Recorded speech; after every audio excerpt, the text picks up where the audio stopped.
Jay. Rack it up, I gotta build up the bank to make me a safe house. Shake it up, she got her hands on her knees and she bringing the cake out. Smoke it up, I got some gas, some packs, I'm up in the greenhouse. All right, so we were talking about dominoes. All right, so today I posted in the group just the concept of these iBuyers, the concept of these big institutional investors. So for a lot of my lenders and some of my big time, realtor friends and things like that, I think you guys might know that the institutional money is coming to the housing sector in a major way. Wall Street, guys like Blackstone, they're looking around and, they might see a bubble in the stock market. And they're saying, hey, where do I really want to be?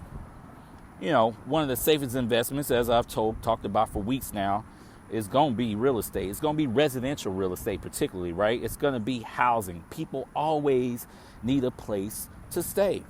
Okay, so we've already established that over the last couple of weeks and months. If I've got to re-explain the concept of why real estate investing is smart, then I don't know what to tell you.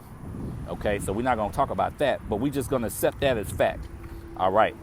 Now, if Wall Street understands that real estate is where they want to be, and traditionally, Wall Street has really been in real estate from a paper perspective, meaning paper as in holding the loans, holding the mortgages and things like that, supplying the money, right? But now, over the last 5 to 6 to 7 years, they really want to be your landlord too.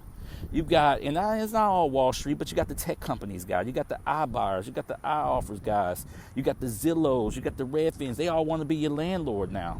They all offering you stuff in the mail. Hey, let me buy your home, no questions asked, no realtor.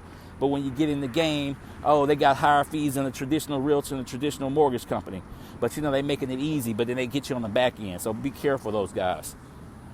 But what am I talking about? So they want to be your landlord. Now let's talk about dominoes. All right, these are the things that we know to be true. Okay, you can Google what I just said. Now I'm going to go into some dominoes, and this is going to be projections, right? So this isn't fact, but these are just the projections that I'm projecting out. Fact of the matter is, landlords are taking it on the chin, on the gut, and everywhere you can hit them, landlords have gotten hit during this pandemic. People have obviously gotten hit too, right? But as I said on many times, why should I have to go bankrupt or go foreclosure for another guy? Do I want to help my fellow man? Absolutely. I'm not around here evicting nobody, but I can't go under for somebody either now. That's kind of crazy. But we've seen what we've seen over the last year, and I've had enough conversations with some of my fellow landlords to understand and know that if they weren't well capitalized, they might be going down. Just like a lot of people, as the world opens up, and these eviction moratoriums in, and some of these foreclosure moratoriums in, particularly if you ain't got an FHA Fannie Mae loan, then you know what? Some guys will go down. So, what are the domino effects, right? So if you got tenants who ain't been paying for years, and you got, not years, but I'm saying months, and you got thousands of dollars bills racking up, you got to pay higher tax bills like I have.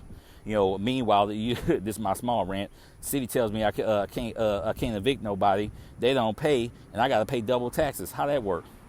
What's going to happen to you long term if you're not well capitalized? Okay, so if you're not well capitalized, you might end up losing this crib as a landlord, because really that ain't your first house. That might be your second house. And just so we clear, the average landlord in America is actually a person like me and you.